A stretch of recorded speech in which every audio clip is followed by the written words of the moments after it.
The girl who ended up in a special dimension called Meej and was raised there was named Jenny. The little girl was asked to make a choice. She didn't hear and asked which one, and they explained to her which one she would marry. "Of course, for him," the black cat asked confidently. The red one rolled his eyes and said as if he had a chance. The golden-haired beastman sitting next to her asked Jennifer why she was so sloppy.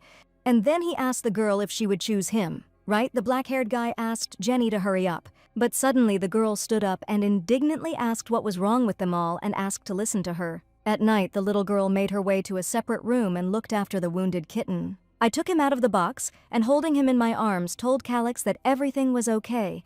Everything would soon pass. And touching his nose, she promised to protect him just as he, in his own way, tried to protect her. She, the princess of the kingdom, was born on the night when 2 blood moons rose, and on that day the lifespan of the kingdom came to an end. Kidnapped by those behind the invasion of the kingdom, she became their test subject due to the fact that she was the only person with magic. The leader of the experiment and the doctor who led the invasion of the kingdom, due to constant pain, she lost her sight and never saw his face. They had one last experiment left. Jennifer still remembered the chilling voice that thirsted for her magic. And on the day of the last experiment, on the day of her coming of age, everything did not proceed as usual. Her magic was out of control inside the experimental chamber. The pain in her body was incredible. Her whole body was shattered into pieces and she should have died, but surprisingly, she opened her eyes again. Crying from mental anguish, the woman screamed at her baby that she had to survive at any cost. Seeing the familiar face in front of her again, the baby wondered why her mother was crying in front of her again. The queen called the chief servant to her and ordered her to escort the princess to a safe place. Jennifer L. Marin, her mother's last request was that no matter what happened, she should never cry like that again. Jennifer felt so sorry for her mother.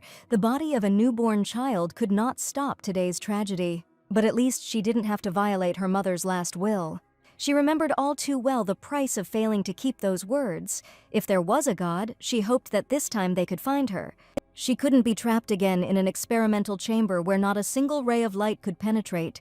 Her heart felt like it was pierced by lightning, this feeling of magic. But why? She had to wake up later. It was much earlier than in her past life, how she didn't want to go back there. But the next place she opened her eyes was in a strange place that was not the burnt royal palace, or a cold experimental chamber from her past, and she was met by wonderful girls with cat ears. According to their history, this place is a special dimension called Meej, which is quite interesting.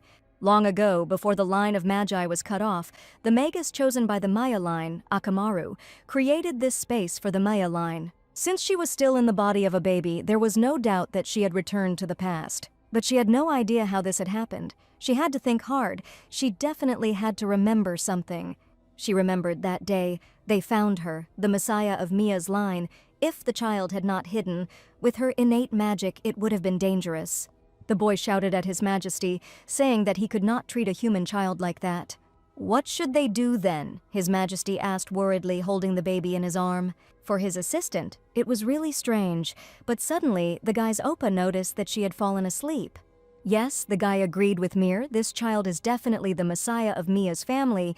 They also had to find the culprit who attacked the kingdom. He asked his assistant to bring Iris here. He was the ideal person to find the killer. Mir agreed. Speaking about the princess's quarters, the king asked to prepare a separate room next to his bedroom. She vaguely remembered it in this life, but she was saved by Mia's lineage. It seemed they had no intention of experimenting on her. This time she would probably be able to live like a normal person, but after 3 months she realized the problem. She was still too young to communicate, and not understanding what she wanted. The king asked what she was looking at and if she was hungry. She didn't want to eat. The man in front of her was called Levi since he was called His Majesty. He was the king of Mia. Still, at least he understood her better than anyone else. But suddenly he put a fish he had caught in her bed.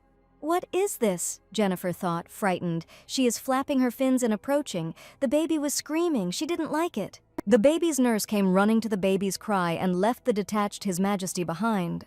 The girl calmed the child and told the king that she had already said many times that human children were different from beastmen. Even if he gave her raw food, she wouldn't be able to eat it. Levi said sadly that when he asked her yesterday, she didn't say anything like that. She answered him with her eyes. Jenny took her words back. He didn't understand her that well. Levi would sometimes visit her at night, look at her for a while, say something, listen to her babble, and then respond as if they were having a dialogue. This strange little conversation happened yesterday too, and he asked her what she liked. Jenny really hoped that he really understood her. But through Levi's touch, she felt magic and wondered how this was possible in Mia's line. It's weird, he's definitely a beastman, and she heard they aren't born with magic. And when she had already opened her eyes, the next day had arrived. She was reminded that today was bath day. Jennifer didn't want to go into the water. It was too much like an experimental chamber. It gave her goosebumps. Despite the baby's screams, the nanny told Jenny that even if he hated it, she had to endure it. She was usually so calm, but she hated baths. It seemed she hated water more than the beastmen. As Jennifer approached the bathtub with water, she was terrified and mentally asked someone to save her. But then Levi approached the servants with the princess and asked Jennifer if she liked taking baths. Seeing King Mai, Jennifer hopefully extended her hand to her savior. Using magic, the king lifted the baby from the nanny's arms and cleansed her body with a spell. And then he returned the baby to his arms through the wind. The girl noticed that now her whole body was completely clean, and Levi asked if she liked it now. Stroking the baby's head, he said that as long as she lived here in Myeongjo, if something was wrong, she could just let him know and he would do everything. There was only 1 month left, and it would be exactly a year since she arrived in Myeongjo, and she could finally pronounce simple vowels. Until recently, Levi came every day and, as usual, had a conversation with Jennifer. People usually have special parties on their birthdays, he asked. Levi asked if she wanted her to throw her first birthday party too. But after that day, Levi didn't show up for several days, yet right now there was something more important than him. She thought seriously about why she couldn't turn over. From what she heard from the maids, she might be developing more slowly than normal children. But as she tossed and turned, she suddenly heard the servants asking the prince if he had come to see the princess.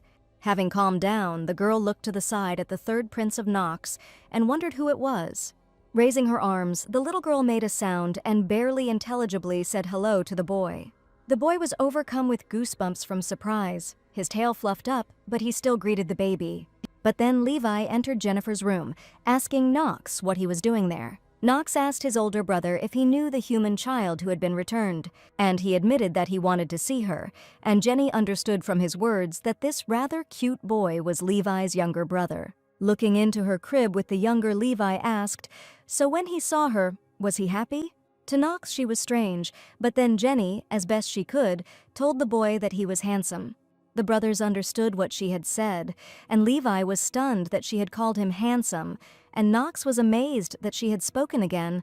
Levi asked Jennifer, offended, what about him? And turning away indignantly, she replied, I don't care. She wants to sleep. Not understanding the elder's problem, the younger one asked, fascinated, if he could come later. But angry at his child ignoring him, he grabbed his brother by the collar. No way! He screamed at his brother and threw him out the door like a guilty cat. Seeing that the king had just thrown out his little brother, Jenny thought what a childish cat he was. But then Levi turned around and asked Jennifer if she remembered that he had said he would throw her a party. Birthday party? The little girl asked. Levi confirmed it and asked if she didn't want one. Jenny really didn't know. A birthday party. In her past life, she could only dream about it. She was sure that he was doing this for a reason and wondered what Levi really wanted from her. The Messiah of Mia's line? It must all have something to do with that word, she supposed. Leviathan asked the child to think about it and asked whether she liked it or not. If she becomes strong enough to give Levi what he wants, perhaps she can bargain for freedom. A month later, in the palace garden, only now had she learned to maintain an upright position. The maid praised Her Highness, rejoicing at her progress, for they had been worried that she was growing slowly. The patriarch called all the members of Mia's clan just for the princess's party. Even the fact that she is walking in this garden means that she is deeply revered.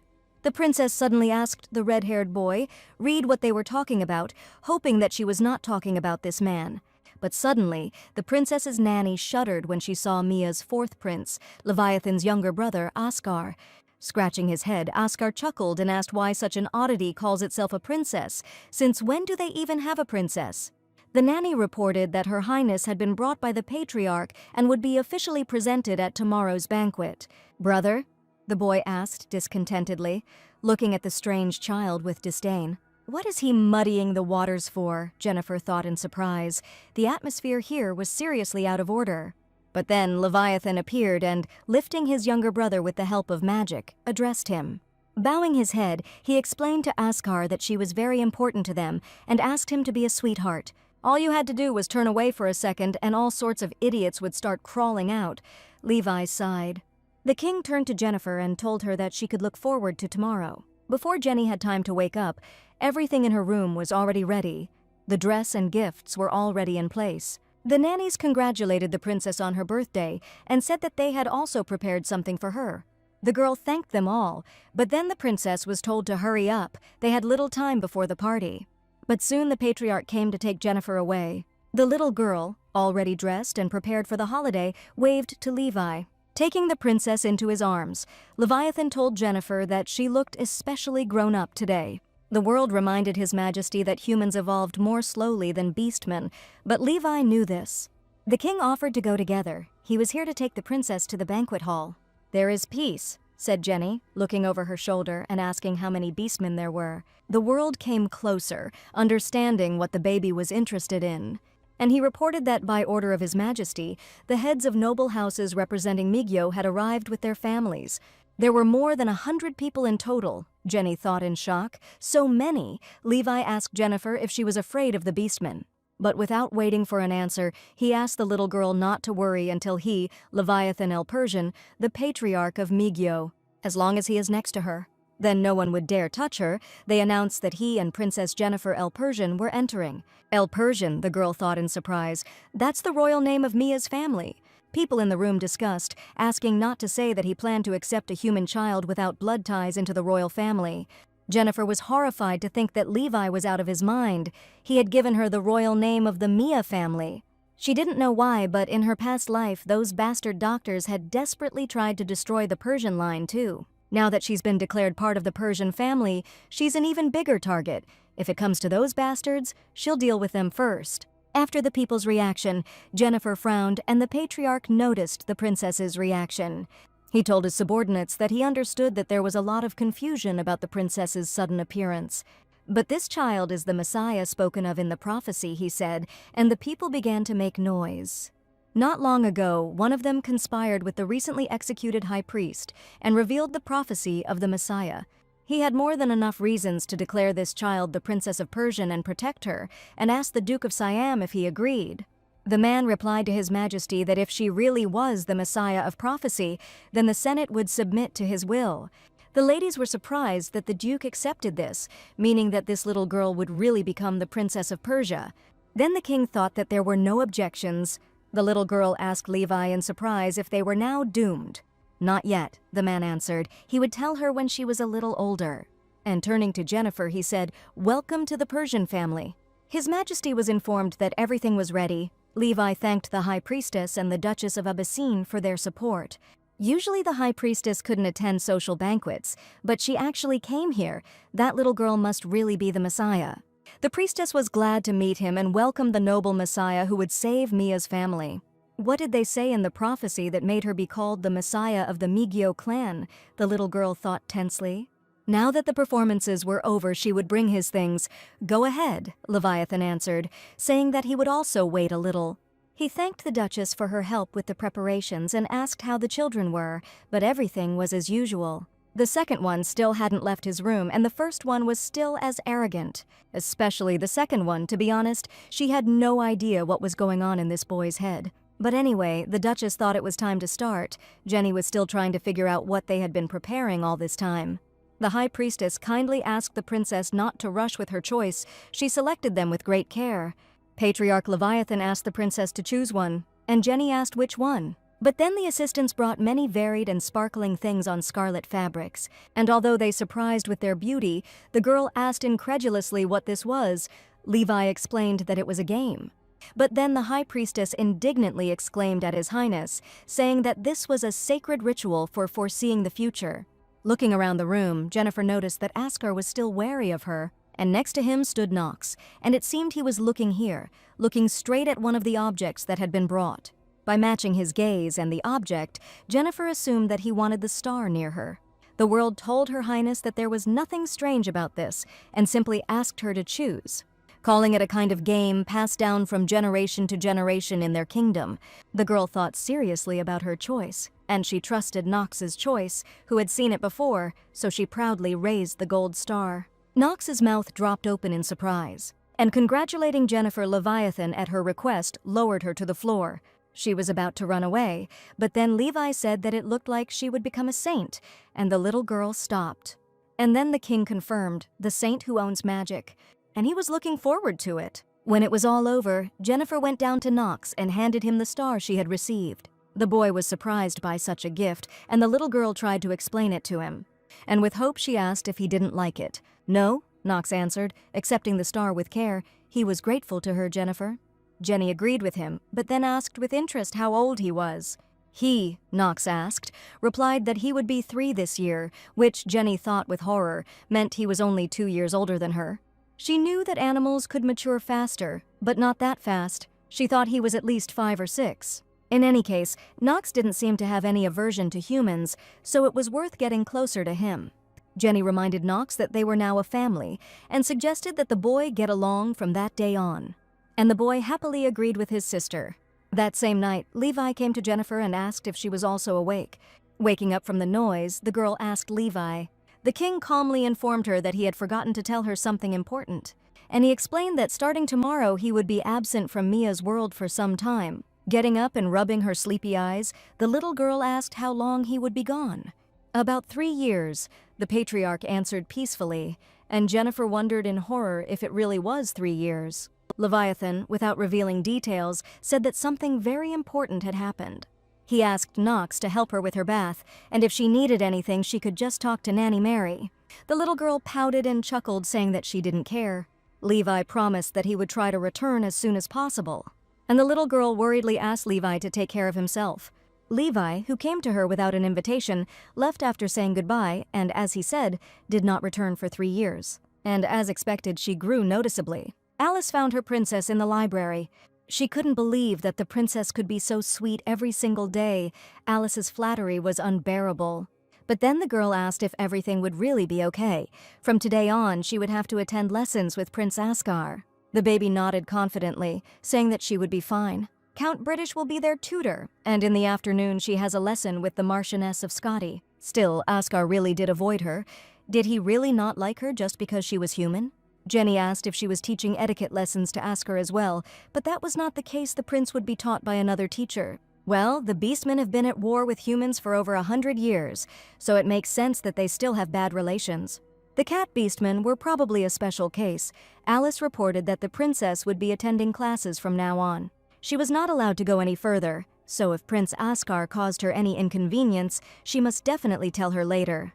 The girl entered cautiously, looking around the room, and suddenly froze in surprise, seeing Mira there.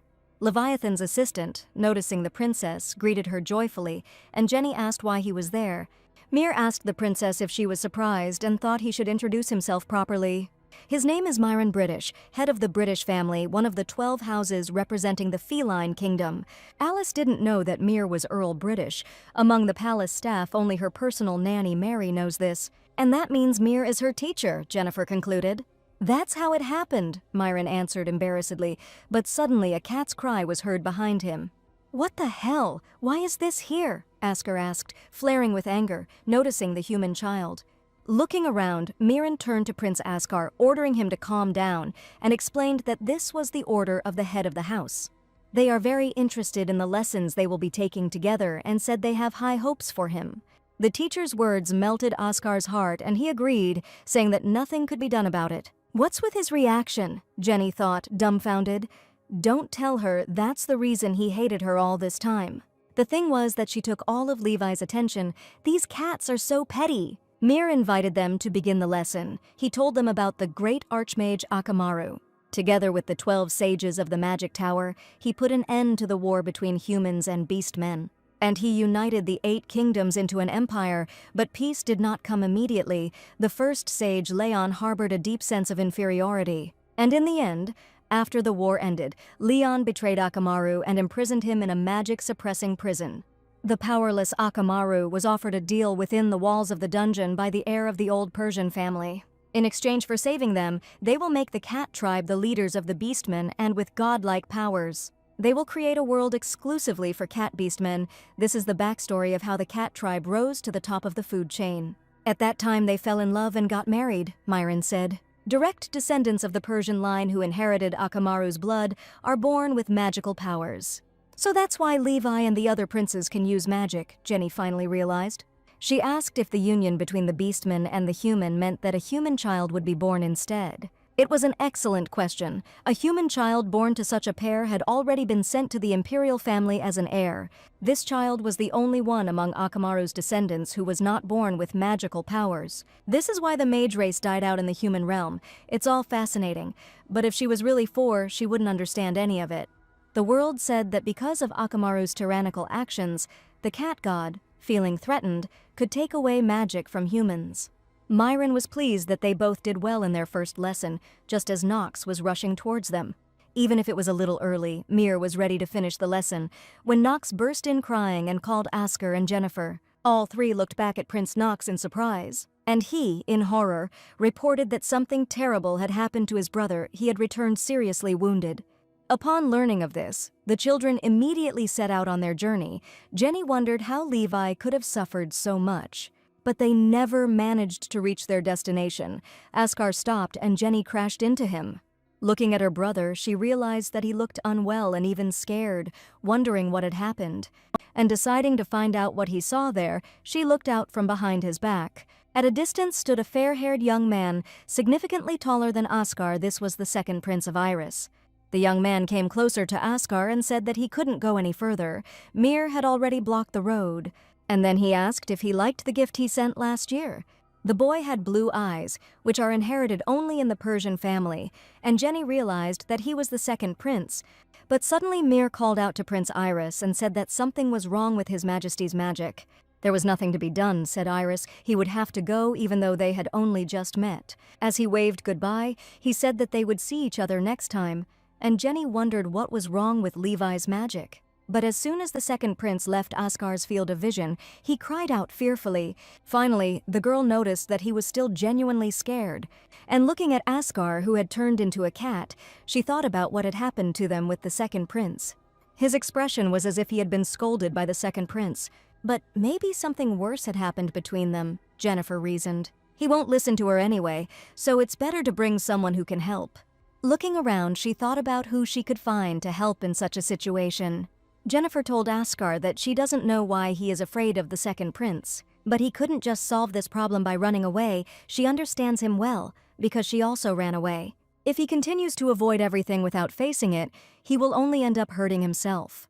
She was glad to go to class with him today, but now she is leaving and said goodbye to him. As soon as the Messiah left, Askar turned back into a human and asked with displeasure who the hell she took him for.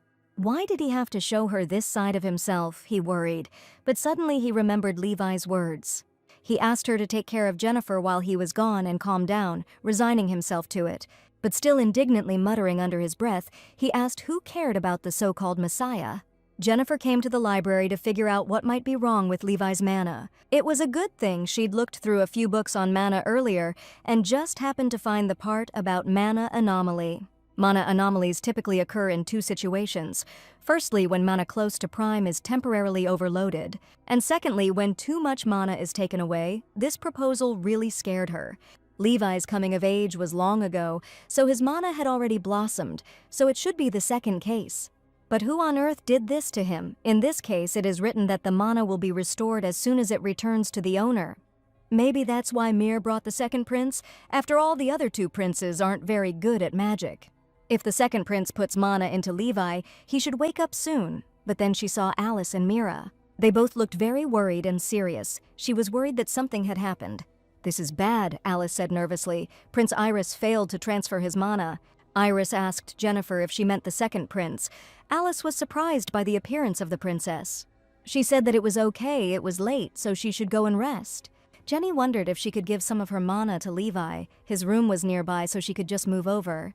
Alice carried the princess to her room and, having prepared her for bed, wished her good night. Jennifer checked to see if Alice had left, and was also curious if she could use magic to move. Fortunately, thanks to the memories from her past life, she could extract mana.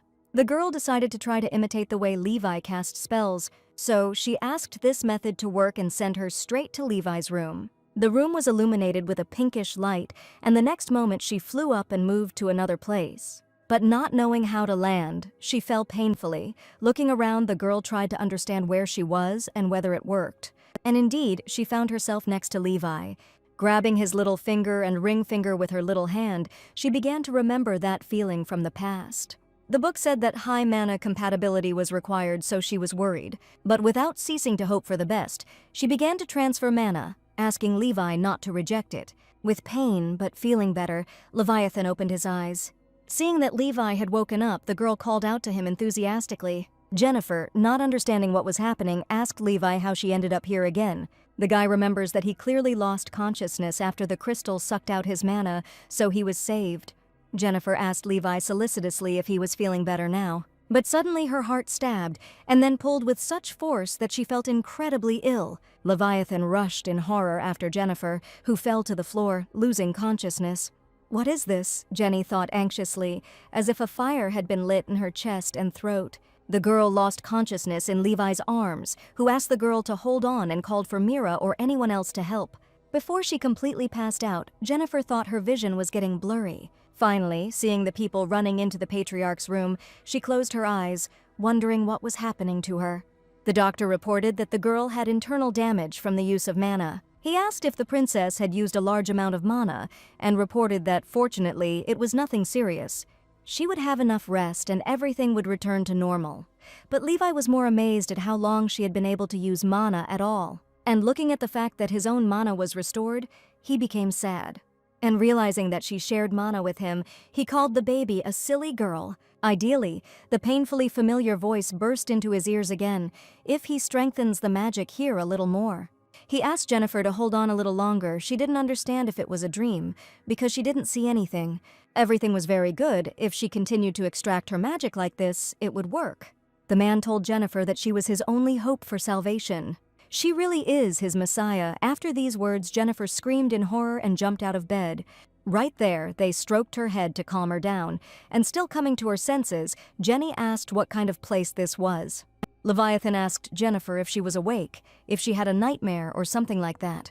The little girl immediately stopped caring about what was happening in her dream as soon as she saw Levi in front of her. Levi cursed and asked if she even realized what she had done, a tiny thing like her trying to use such dangerous magic. But thanks to that, he survived, Jennifer noted. It was impossible not to agree with that, and Levi grinned. But then he asked Jennifer if she would like to learn how to properly wield magic. So suddenly, why magic? She asked in surprise, thinking that if he taught her, it would be very useful. Levi just felt and thought that she would do well. If she studied well, he would even grant her wish. She will study with him every day, but it is late now, so she should go to bed. And having put the baby to sleep with the help of magic, he wished Jennifer good night. He said this, but she hadn't seen Levi since that day. She had only heard that the ministers had dragged him away to catch up on 3 years of paperwork. He promised to teach her magic, and then he just disappeared after all. He said that he would fulfill her wish if she learned magic. It sounded tempting. Classes were over for today. Myron praised the princess and prince for their excellent work and left. Jenny was about to leave, but then Oscar asked if she had told his brother about what had happened in the hallway that day. Jennifer said she didn't say anything.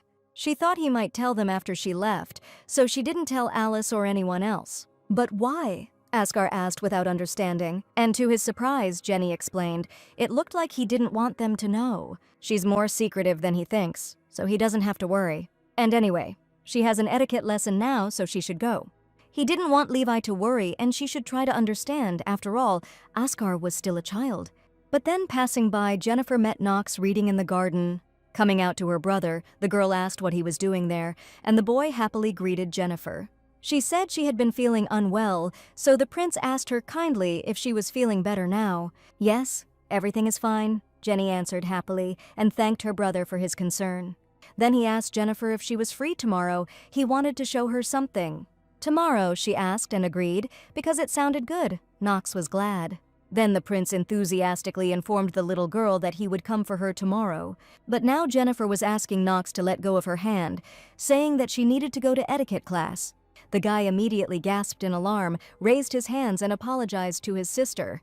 And when the girl had already run to class, he called out to her one last time and said, "See you tomorrow." Already during the etiquette lesson, the teacher asked the princess to concentrate, and she reported that a banquet in honor of Prince Asker's birthday would soon take place.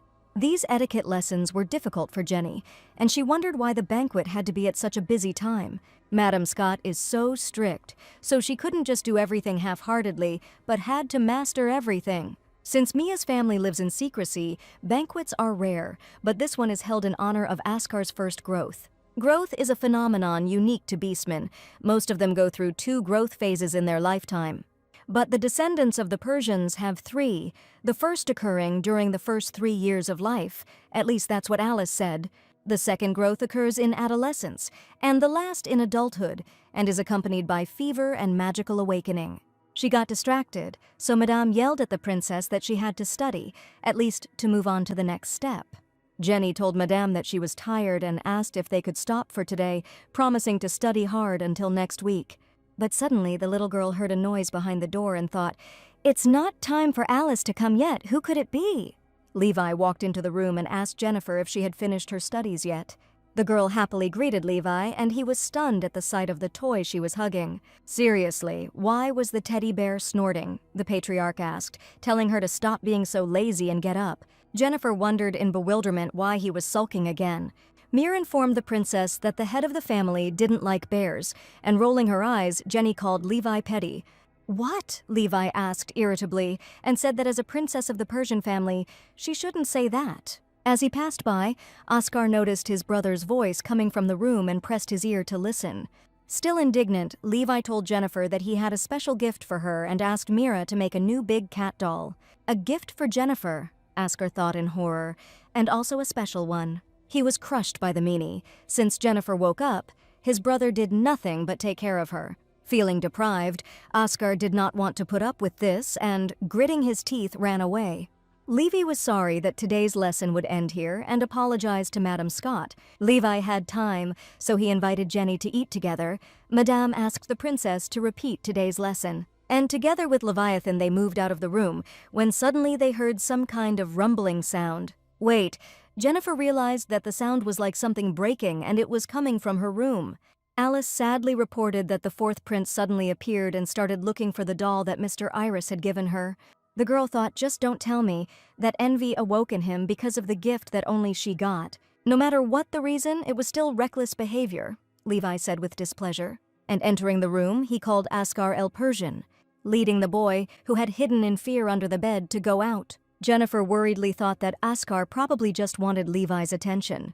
The patriarch quickly began to scold the prince of the Mia clan for his unacceptable behavior, but then Jenny stopped Levi. She said that she thought and understood why Askar was behaving this way, and asked to leave them alone for a minute. Leviathan was surprised by the princess's prudence, but still listened to her words. He noticed how cunning Jennifer was, and asking her to leave immediately as soon as she sensed danger, he left the room, leaving them alone. The boy hissed angrily at the girl, still sitting under the bed.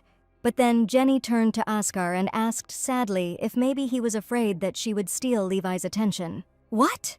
Askar asked angrily, jumping out from under the bed. "How dare she?" She said that it was not so, and Askar froze. The reason Levi adopted her is because she is the Messiah, so he doesn't have to worry. The attention Levi is giving her is all fake. Askar was surprised. For a moment he felt sorry for his sister, and he pursed his lips. Snorting, he asked what she was talking about and told her to stop talking nonsense, calling her a silly girl. Just like she said, "Don't get confused," he warned before leaving. And he angrily shouted that she would never become part of their family. Askar went out into the street swearing and thinking about what to do. His brother must be disappointed in him. It's stupid that he was scared of such a big doll. Having learned that her brother had given her a doll, he decided to take it as quickly as possible. But he froze in horror when he saw this giant. He immediately remembered the moment when Iris sent him a birthday present. Askar found this strange because he was not the type to send gifts. He found her while traveling across the continent. Askar froze in alarm. Iris called this horror a domestic monster and asked Askar to try to tame it well. And now he saw a doll of a similar size and he was transported back to the past to these terrible feelings. A panic attack overtook him, fear squeezed his lungs and it became impossible to breathe. Deciding to fight, he grabbed the lamp from the bedside table and threw it at the cat's toy. And now he was anxiously thinking about how he should now look his brother in the eye. And the next day, Levi's magic lessons finally began. Jenny hoped that he didn't take time out of his busy schedule. To be honest, she was a little worried, but Levi actually taught the theory quite well. Levi asked Jennifer if she knew that a mage's hair color, regardless of genetics, takes on the same color as the magical power he is born with. But the color of her hair and the color of her eyes were unusual, and Levi asked which parent she took after. But Jennifer no longer remembered anything except her mother's silhouette, so she couldn't say. Then she asked who he looked like. Levi perked up and said that they say he has his father's face and his mother's character. His father, a former leader, suffered from an incurable disease that paralyzed him shortly before Askar's birth. His mother also died shortly after from shock. It must have been really tough. But then Levi asked Jennifer if she wasn't curious about what her parents looked like. Well, if she were an ordinary 7-year-old child, she would definitely ask this question with enviable regularity. This cat, as always, without the slightest hint of delicacy, and she said detachedly that she was not curious. "Why not?" Leviathan asked, and the girl explained, because if she could imagine them, she would only feel sadder. The patriarch was amazed by the answer and seemed to feel ashamed for asking. Anyway, since the lesson was over, Jennifer was about to leave. But before that, Leviathan stopped her and handed her the books, saying that this was her homework. She must learn all the magic circle formulas written in this book by next week. All this, realizing the quantity, Jennifer asked in horror. But then Leviathan said that if Oa remembered them well, he would reward her. And he asked if she understood. For a month now, someone has been leaving flowers on the terrace. Today they were roses. It's some kind of obvious trick on the child's part that she can almost guess who it is. Askar could really apologize properly if he felt sorry, Jenny thought with a sigh. Maybe he's still too young to understand the intricacies of how to properly ask for forgiveness. But then Jennifer was called by Knox, who had climbed onto her terrace. The girl asked anxiously what had brought him here at this hour. The prince remembered that he had said that he would come for her and, holding out his hand, asked if she would help him. He lifted her into the air with magic, and then Jennifer asked where they were going. To the secret place of Migyo, Knox happily replied as he rose into the sky with the princess. They arrived somewhere under Knox's leadership, and Jenny asked if they were sure they could go there. The guy reminded them that they were royalty and could be anywhere except one place. Except for which, she asked, and her brother explained, the dungeons of the main palace, only the patriarch can access it. Jennifer was interested in the existence of this place, but then Knox asked her to look away. The boy said she was the second person he had ever brought here. A beautiful night lake opened up to view, and Jenny, looking at the flying light, asked what it was. Fireflies, the third prince explained to her, and Jennifer said, enchanted, that they were as beautiful as stars. But she was instantly horrified, realizing that there were no stars in the sky, and wondered why she hadn't noticed this before. Seeing his sister's confusion, Knox explained that Migyu was a separate dimension, separated by magic. This means that there are no celestial bodies here, and this was the secret of Migyo. Jennifer, wary, asked her brother why he showed it to her. Knox said that his father often read him fairy tales when he was alive, stories about creatures that exist only in the human world. He said they were like maps spread out in the sky, and guiding them through an ever-changing world. To think that he read such stories to him so often, Knox's father must have been a kind man. And so, returning to his sister, he said, he also wants to bring the stars to Migyo. What? But how? Jennifer asked, and her brother explained using the sacred relic of Akamaru. The one she gave him, he heard that it even contained the sacred power of the last priestess. What? Jenny asked, stunned. A sacred relic was this thing so valuable. If his brothers heard this, they would tell him to stop dreaming. Any one of them would have said so. That's why she, Jennifer, is the only one he can count on. After all, she is the Messiah of Mia's line, and in return he will grant her any wish. And here's this Messiah nonsense again. Knox probably doesn't even realize what he's saying. She agreed to help him, thinking that someday helping Knox might be useful to her too. True, he asked enthusiastically, and said that, firstly, he plans to find the relic activation team in the Great Temple. The Great Temple, Jennifer wondered. Wasn't that where the prophecy about her had been given? If this is the case, then perhaps she will be able to find more information there related to this prophecy. Sorry, Nox, but she's not just helping out of the kindness of her heart and offering to do it together. But then Nox sheepishly asked Jennifer if he could start calling her by her nickname. Then she said that they were family now, so he thought it would be okay to call her by something more casual. Surprisingly, Nox had a rather sweet side and didn't mind it. So he immediately and joyfully thanked the girl, calling her by her nickname, Jenny. The princess was asked if she had finished getting ready, saying that the banquet was about to begin and the fourth prince had arrived. Jennifer replied that she was almost finished and asked to let him in and greeted Askar.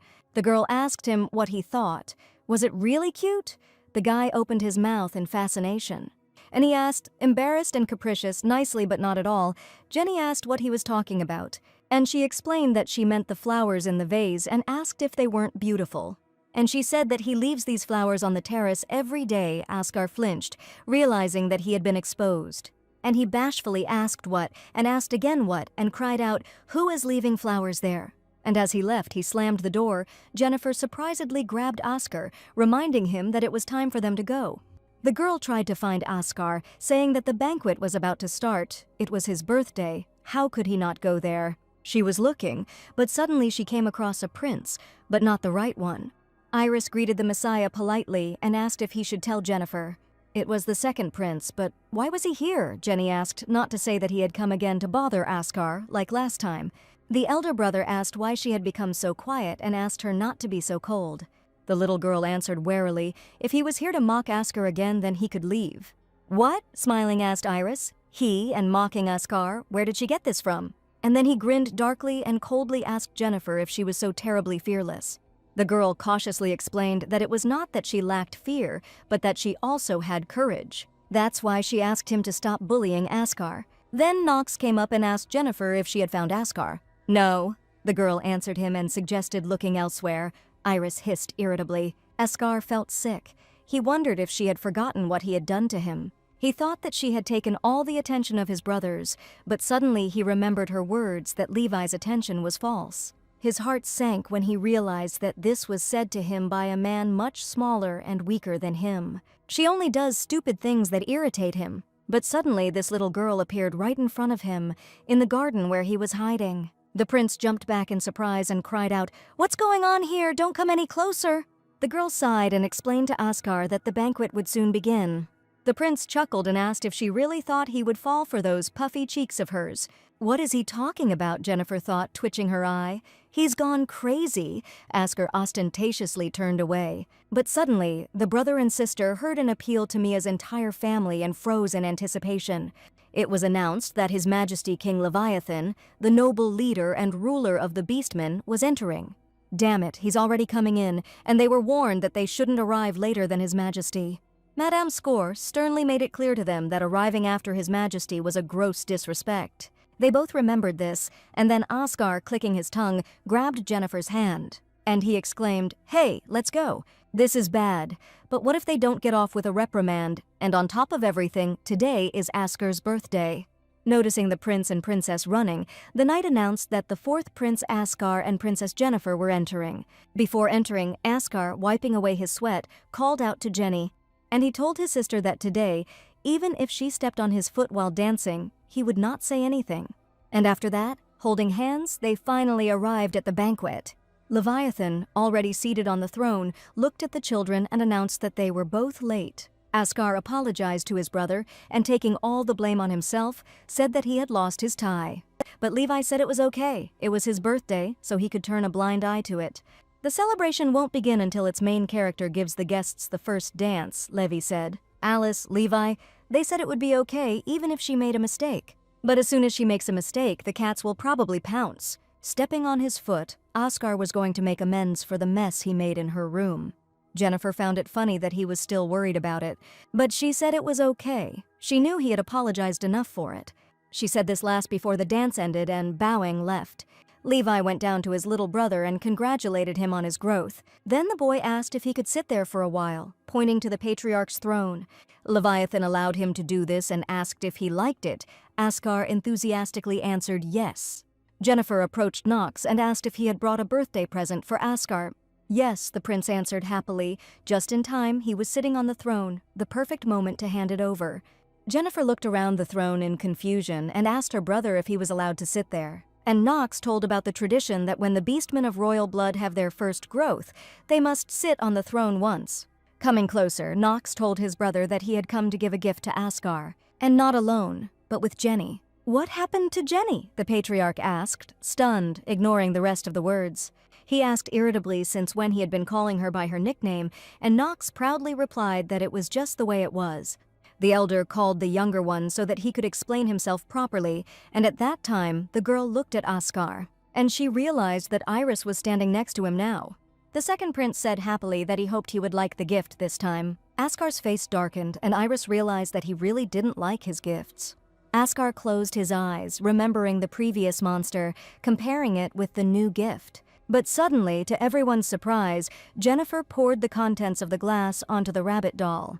Confused, Iris raised an eyebrow and asked Jennifer what was wrong. And the girl, grinning, apologized to Iris and Askar, saying that she had made a mistake. Askar remembered his sister's words. If he continued to avoid this, he would only end up getting hurt. Iris, without showing any negativity, said that nothing could be done. He would send him a new doll or something else. But suddenly, Askar took the doll from the hands of the second prince. And throwing it in his face, he cried out, "He doesn't need such things, he can take it for himself." That same night, Jennifer woke up to Levi stroking her head and asked what about the banquet. Levi explained that she looked tired, so he brought her here and then she fell asleep. She and Askar really did some damage.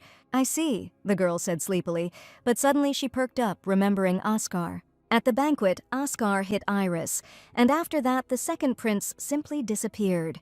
His memories blurred due to fatigue. Askar made a big scene and then lost consciousness, but from a health point of view, nothing serious. Leviathan asked Jennifer why he did this. The girl said worriedly that she just didn't really like rabbits. "And that's all?" asked the patriarch. And the girl, covering herself with a blanket, said that Jenny didn't know and just wanted to sleep. Levi agreed with her and said that then he would go. But before he left, Jennifer asked him not to scold Askar too much. "Okay," said the guy and left the Messiah's room. The girl immediately got out of bed. The conversation with Levi had finally woken her up, and she was thinking that she should go get some water or something. But suddenly she saw a cat on the balcony, shuddering with fear. Jennifer came out to Askar and asked if he had brought her flowers today. Patting her brother on the head, she said that he had really done a good job today. She asked him not to hold back any longer after all, only he could protect himself. He was also preparing so diligently for the banquet, and she congratulated him on his birthday. She asked if she could hug him just once while he was in cat form, but when he hissed, she understood. After dressing the princess, Alice squealed with delight that she looked so cute again today. She said the kids from the temple would love it, and Jennifer thought that was a little over the top. But then Knox looked into his sister's room and asked Jenny if she had prepared everything yet. But suddenly, he noticed that today she was extremely charming, like cotton candy, and asked if he could touch her. Jennifer felt awkward about the attention and reminded Knox that they would be late and needed to go. Knox had heard that the captain of the Persian Knights was accompanying them today, Captain, she asked again. Yes, the older brother confirmed, and he thought they had met him before. She was the Duchess of Abyssinia, standing by the carriage she greeted her, and His Highnesses, the Prince and Princess. Captain, Jenny thought, so Levi personally appointed her. But then Knox pulled Jenny into the carriage, and the Duchess told the Highnesses that it was time to go. When they arrived, Jenny thought, so this is what the Great Temple is like. It is huge and majestic. The priestess went out with her fellow servants to meet His Highness the Prince and Her Highness the Princess. Knox asked with displeasure why there were so many people here, not that his brother was going to come. The girls sighed in surprise and thought how rude Knox was to them. The priestess informed the third prince that they were welcoming the prophesied Messiah, so proper formality was essential. Therefore, she asked the prince not to be upset. After they met, only she and the high priestess would deal with them. Surprisingly, Knox was prickly with others. In fact, he avoided servants and did not like being served. Even the maids didn't seem to like him much, the odd fellow who let his servants go. Did he really hate crowds? Jennifer wondered. Or was he just very shy? Jenny asked Knox to relax because he looked scary. The guy said that he was upset, not because of her. He could never be angry with her and said that he would go look for records about the relic. Then the high priestess said that she would be the one to accompany her. The princess was very happy about this. But suddenly, she thought her chest had been hurting strangely for some time. It felt like there was a magical reaction coming from there. Maybe there was something there. The priestess asked the princess if she was interested in this place, and Jennifer hesitantly asked what kind of place it was. After leading her inside, the high priestess informed her that this was the chapel where the remains of Lord Akamaru were kept. It is also the place where the heads of the Migyo clan receive their titles, and His Majesty Leviathan held his coronation here 5 years ago. This was it, the place where she felt strong magic. The girl asked if she remembered correctly that Akamaru was the one who declared her the messiah of the Migyo clan. The world said that Akamaru used magic to look into the future and named the messiah who would one day appear. It was so, and the high priestess asked Her Highness to extend her hand. Not knowing what the priestess was going to do, Jenny still offered her her hand. At that moment, a voice rang out in her head. On the day when 2 red moons will swallow the darkness, the last sorcerer of this land will be born, the one who will save the kingdom of Migyo. After making sure that the princess had heard the prophecy, the high priestess asked if she was okay. In a foggy state, Jennifer asked what just happened. The girl said that this was a prophecy passed down through the bloodline of the high priest, transmitted by a special ability. In truth, His Majesty said that if Her Highness showed interest in the prophecy, they would be allowed to reveal its contents. So Levi foresaw that she would ask for the prophecy, but why her? She asked Akamaru. Since she was the damned object of this damn prophecy, her life was meant to wither before it could blossom. Even the kingdom she was born into was relegated to the halls of history. What exactly does it mean to save Mia's kingdom? Jennifer asked angrily. Unfortunately, she could not answer her question. The high priestess replied peacefully.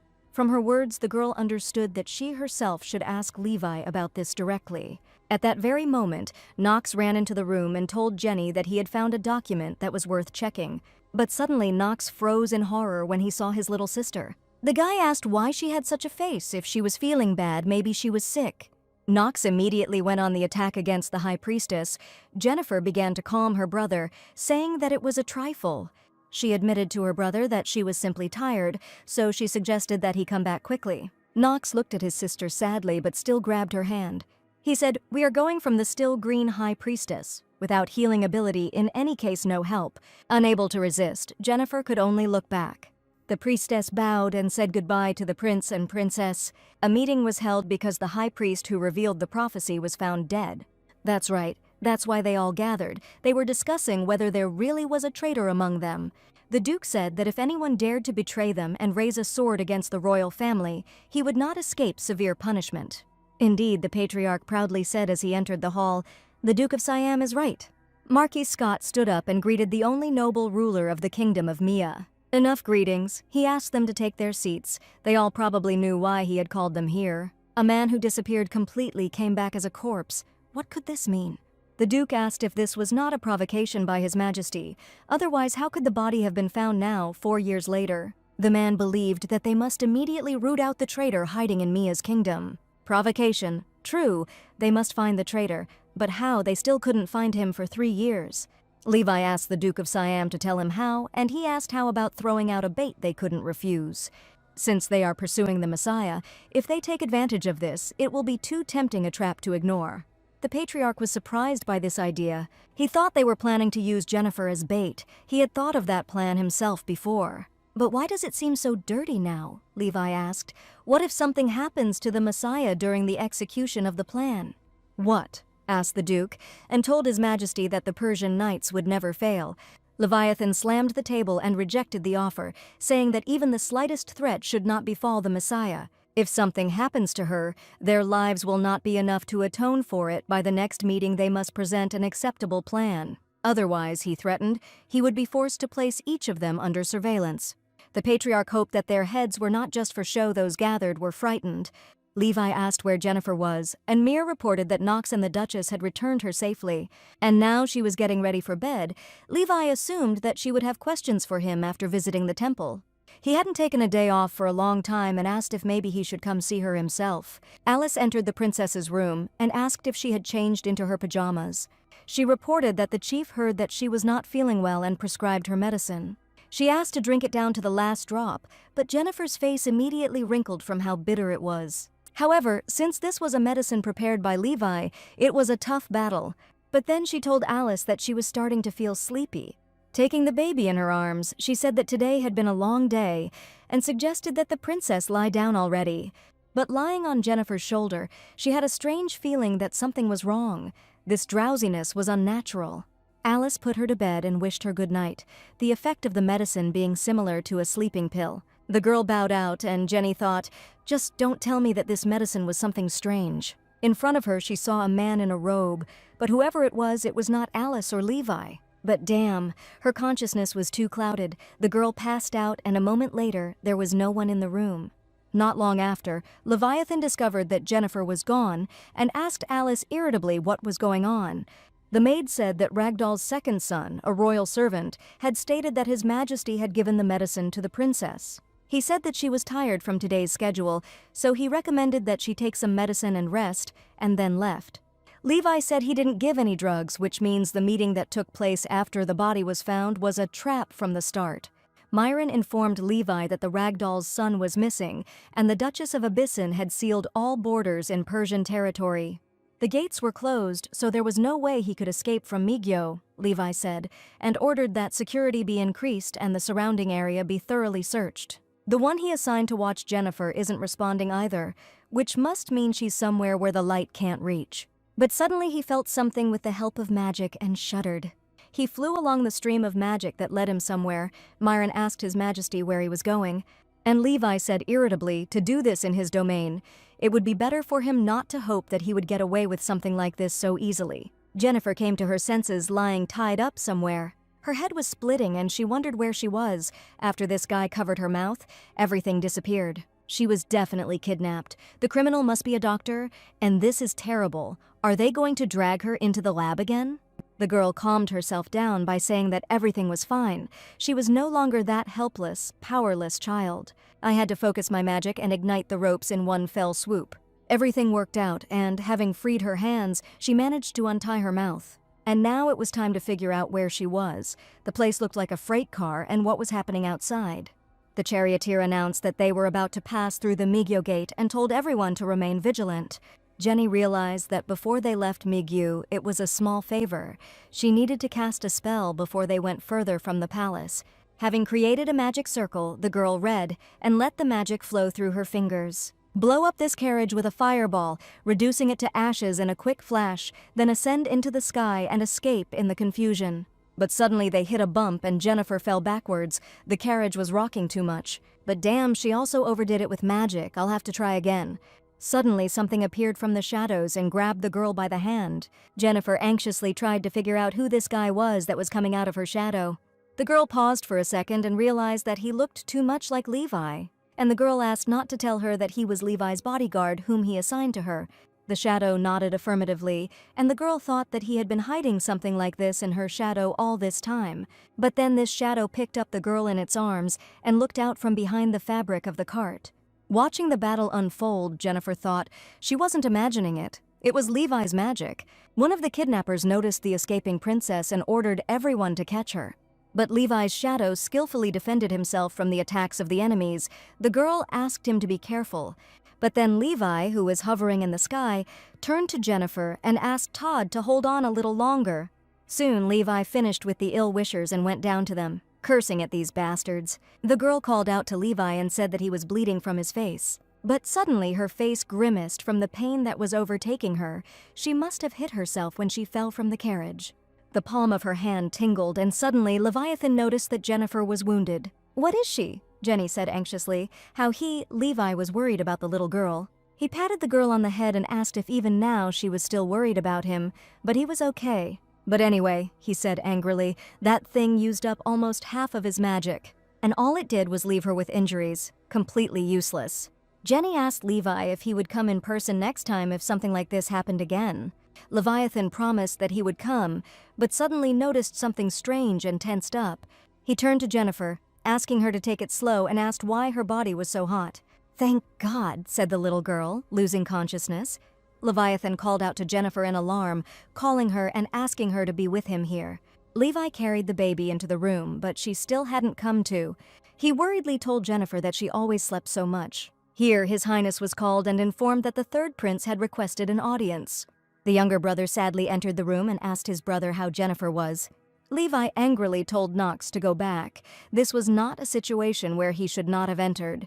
But then Knox said that he came because it was connected with Jennifer, he could save her. At that moment, Jenny saw a dream. A familiar voice called her name and the way he spoke to her, as if the thing was familiar. The man was pleased to meet Jennifer and introduced himself as the doctor who would now take care of her. "Doctor," she asked, "what will he do with her?" Maybe because it was a dream, but the words came out. The man said that once a month they would work together for the good of the world. "Today they're just going to do some simple tests," Jenny asked. "Will it hurt a lot?" The man replied that if she obeyed him well, he would try to make it as painless as possible. And now he asked Jennifer to keep going straight ahead. No, there had to be a laboratory ahead. She didn't want to remember those terrible moments and asked someone to stop her. But suddenly the girl heard Knox's voice and opened her eyes in surprise. The hand removed the bandages from her eyes, and this time Jennifer could see. And indeed, she saw her older brother in front of her, and the girl asked in surprise how he was. But taking his sister by the hands, Knox said that he came for her. Everyone was waiting for her to wake up. It's clear that now she has a place to return to. There are people who are waiting for her. And holding hands with Knox, she, having returned to her child body, agreed to return home. At that moment, Leviathan was watching them. Knox had abilities related to dreams, and Levi asked why he didn't know anything about these children until now.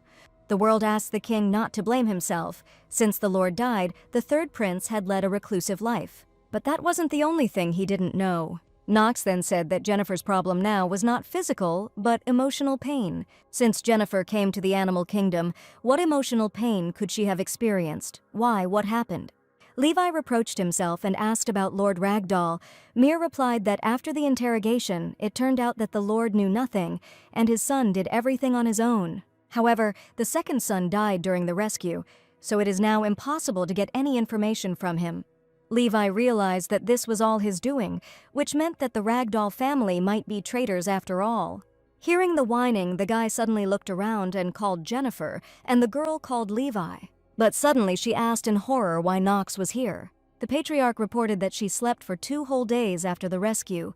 2 days, the girl asked in horror. And Leviathan said that Knox used magic to wake her up, so he would need to rest. Now Jennifer realized that Knox had really come to save her. Levi watched the girl, but soon his soul began to hurt. So he asked Jennifer that if something difficult happened, she should tell him. So suddenly, the girl asked, and the older brother explained that he just wanted her to be happy. In the morning, Oscar came into the girl's room and thought that she had woken up and was awake, but now she was sleeping again. "Oscar," the baby asked when she woke up. The boy was glad that she had finally woken up and said that it was already lunchtime. He asked if it was really normal for the princess to wake up so late. He assumed that she had not yet had breakfast and suggested that they go together. "Not today," she replied with a sigh, saying that Knox had not fully recovered yet and she needed to be by his side. "What?" Asker asked irritably. "Did she sleep with this guy?" Jenny serenely confirmed. Asker indignantly asked Jennifer to listen to him carefully, that for a cat to sleep next to someone is the highest sign of trust. If she so recklessly gives herself to someone like him, but suddenly he turns cold and freezes. He asked Jennifer, alarmed and irritated, why she was touching his tail. And turning into a cat, he ran away, screaming, the girl thought. Shouldn't she have touched his tail? Knox woke up and asked what it was like to be a cat sliding off a roof. Jennifer looked back at the prince and exclaimed joyfully, "You're awake!" The little girl asked if he knew that he had slept for 2 whole days. Knox, of course, did not know this. He also confessed to Jenny that he was hungry, so she asked the maid to bring him some soup. Knox called out to Jennifer and said that everything was fine now, but he didn't understand why she behaved like that in her sleep. The girl asked anxiously what he was talking about and realized that Knox had probably seen the laboratory. He saw that she was trying to lock herself inside this tight glass tube. All alone, wasn't she lonely? The boy asked. When Knox arrived, the doctor and the researchers had disappeared, and fortunately, he didn't seem to see them. She was just afraid, Jennifer admitted, waiting there for someone to come and save her. Yes, her conscience was tormenting her, but still, it was not entirely a lie. Knox promised that from now on, he would save her every day. So that she never has nightmares like this again. After all, they are family. Jennifer froze. And the next moment, Knox noticed that Jenny was crying. The boy waved his arms and cried out in alarm. No, he had never consoled anyone before. Hugging his sister, he asked her not to cry. When she cries, he gets confused and doesn't know what he should do. Everything is okay, the girl told Knox and thanked him for coming to save her. But then she asked her brother what magic he used to enter her dream. Not wanting to answer, Knox buried himself under the blanket and said he felt dizzy. Nightmare, a magical bloodline rare even in ancient times as exhibited by Knox. This is what Leviathan was thinking until Jennifer called out to him and Levi asked Jennifer what happened. The little girl enthusiastically said that she had memorized all the formulas and completed all her homework, so she asked for a reward. Was she really only 4 years old? Levi asked. That was not the amount of information one could memorize in such a short time. Jenny was curious. The high priest said that Jenny would later save Migyo, that she was a great sorcerer. So she wondered what saving the Migyo kingdom meant. At that moment, Jennifer became alarmed by Levi's expression and tensed up. And then the patriarch said that he would tell her when she grew up a little. For now, she can allow herself to just be happy and not think about such things. And then the girl indignantly said that in the end he did not fulfill her wish at all. Instead, the king promised to do something else and asked her to speak. Then the little girl asked to be allowed to touch Levi's ears and to be given another 100 puddings. Levi was unasked and said that he heard she was touching Askar's tail. It was a sensitive place for a growing beastman, so she shouldn't touch him so carelessly. Jennifer asked why, and Levi asked if she remembered what happened when she was a baby. She remembered, and the patriarch asked her not to forget, although, even if she tried to forget blessed with magical power, she probably still wouldn't be able to. Leviathan, true to his promise, prepared 100 puddings for her. And after she ate the last of them, she naturally developed tooth decay. But even if she could go back, she wouldn't give up those 100 puddings. But soon Knox approached the girl and asked Jenny if she was okay. No, the girl confessed it was not good to her. Askar chuckled and asked if she saw who told her to eat 100 puddings alone, she should have shared with him. Knox asked why she should give the pudding to him, and Askar asked if he didn't know that families were supposed to share.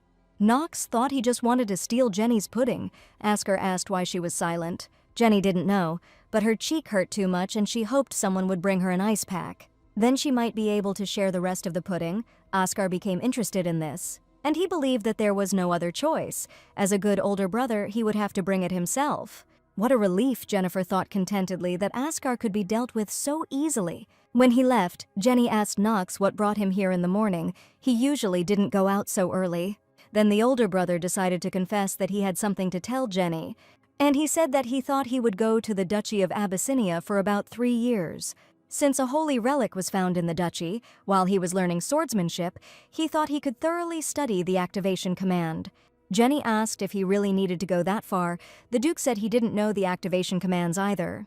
And then Knox admitted that he made a promise to his father that he would make the stars light up in Mia's world, no matter what. And he promised Jenny that he would do everything possible to return quickly. Now she realized that he had tried to create stars simply because he wanted to see them. Then, hugging Nose, the little girl agreed with him and said that he could do it, and must return in value and safety, after which Knox diligently sent letters once a month for 3 years. The servants even asked the princess if she really enjoyed exchanging letters with the third prince. Yes, Jennifer answered happily as she grew up, because Knox had amazing handwriting. Knox hadn't even visited the main palace once in the last 3 years. In the letters he sent once a month, he wrote in detail about everything from his daily life to his search for the starting word. He eventually said he couldn't find the activation command. Alice asked the princess if she knew that Prince Knox was coming to the upcoming raiding match. In the Migyu clan, there is a ranking match where people test their strength. Of course, Levi is number 1. Knox didn't say anything like that. Maybe he won't come after all. What a pity. Prince Iris also came back because of the raiding match, and she told her this in advance in case she ran into her. The girl thanked Alice and thought that she should be careful not to run into him. Then she said goodbye to Alice and said that she was going to the office. The maid said goodbye to the lady. Jennifer wrote a letter to Knox and asked if he was okay. She was fine. The palace is as calm as before, and she has learned more words since then, even though she hasn't grown much. Alice also asked how he was doing. She was unable to see him off because she was placed under supervision due to the kidnapping.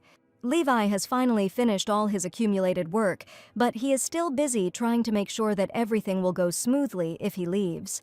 She hoped that she would be able to see her soon, and she missed him, Knox, very much. But suddenly, on her way, she met the second prince, who was not particularly happy to meet her. The girl told herself that she would not run into him, but there they were, and suddenly she noticed the color of his face.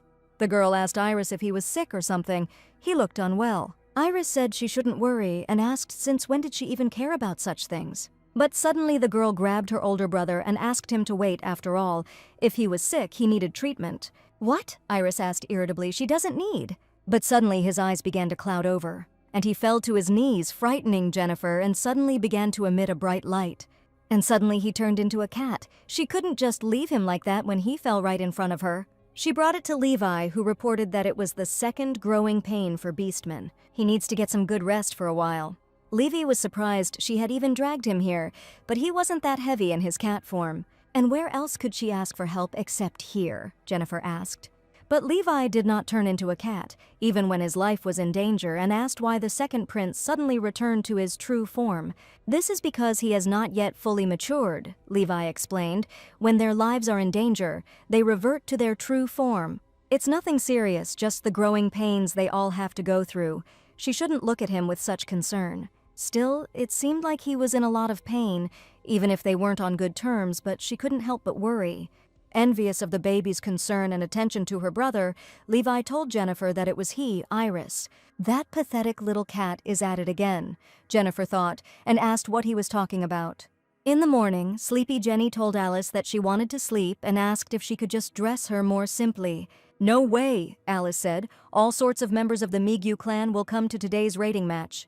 Even if she does not participate, she still needs to show everyone her charm, that is, her proper dignity as a princess. That's it, she asked, spinning around, and the maid squealed enthusiastically that the princess looked stunning.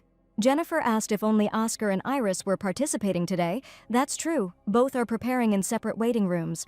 The little girl understood everything and told Alice that she would immediately go up to the stands. Looking at them, Jennifer realized how huge they were. Suddenly, someone said that the Colosseum stood side by side with the main palace, continuing the history of the Mia family. It was the Duke of Siam, and he believed that this was their first meeting face to face. He welcomed the Messiah who would save the Migyo clan and introduced himself as Nelson Siam. The Duke thought that Her Highness would also participate in the ranking match, quite unexpectedly. What a feeling of déjà vu. A feeling as if she would remember something. Jenny said that she was not very interested in fighting. The Duke understood. He had heard how she had studied directly with His Majesty, so he had hoped to take a peek. What a pity. But suddenly he realized that time was up and suggested meeting next time. Now she remembered that overly polite but irritatingly smug attitude. It was just like Iris's, well, it doesn't matter. At this moment, she had already arrived at Levi's. The patriarch noticed that she was a little late. However, she arrived just in time. Now that she's here, we can get started, the knight loudly announced, moving the head of the Migyu kingdom, His Majesty Leviathan El Persian.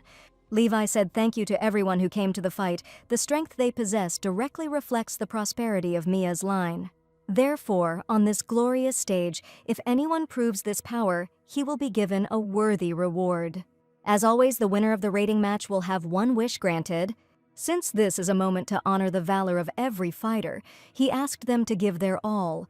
So they announced the first match, the eldest son of the House of Abysin and Prince Knox El Persian. What? Jennifer asked, stunned. What is Knox doing here? This man really was Knox. Jennifer told Levi that she would be leaving for a minute. She urgently needed to see Knox.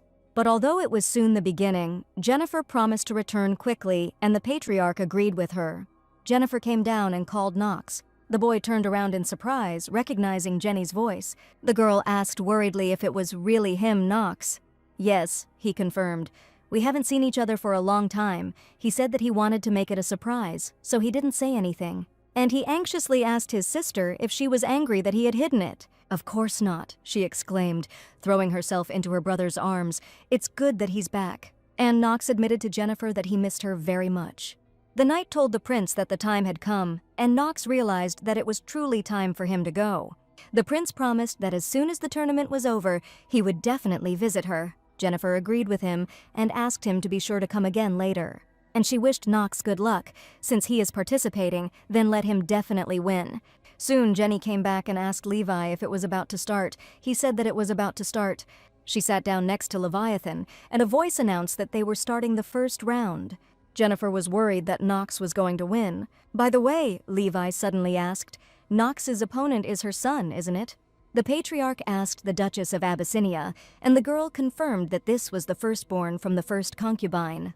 Although her power was inherited by her second son, unfortunately he was unable to take part this time. Dueling with magic is only allowed between members of the royal family, so they fight with swords. At this point, Leviathan asked the Duchess how Nox had been doing all this time. As far as he remembered, the third prince had never been particularly interested in swordsmanship. The Duchess said that Her Highness was the third prince in her lands in 3 years. But then a crushing battle began between a member of the royal family and the son of the Duchess. And then the Duchess finished the sentence that he had never wasted a day. From that, literally in a couple of seconds, Nox knocked out the sword in Joshua's hands. And by doing so, he surprised not only the fighter himself, but also those watching the battle. The man announced with concern that the fight was over in the blink of an eye, and he appointed Prince Nox el Persian as the winner. Nox, he said that he wanted to become stronger, and he really did. He definitely became stronger, but still, Iris is not his rival yet, Levi said. Well, Jennifer thought puzzledly, at times like this, Levi might even praise Nox a little. The semifinals began, the battle between Prince Nox and Prince Iris. The result, the victory for Prince Iris. Everything turned out as Levi said. But Nox also fought well. Since he reached the semifinals, how many opponents did he defeat? The problem was in the final, why should Iris and Askar meet in the final? Jennifer asked Levi if he noticed that Iris still didn't look well. The patriarch said that he was not yet through his growth period, but for some reason he insisted on participating. Let him bear responsibility now, Levi explained indifferently. People wished Askar good luck, and soon the fight began. Askar had a hard time parrying even the simplest blows.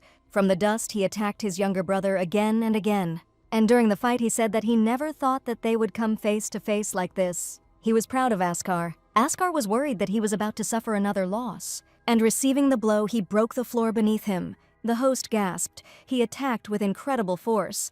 It looks like the winner has been determined. And he named the winner of this competition the second Prince of Iris.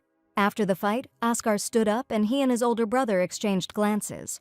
Iris sighed heavily and said that he thought that all he knew how to do was tremble, and then he looked back.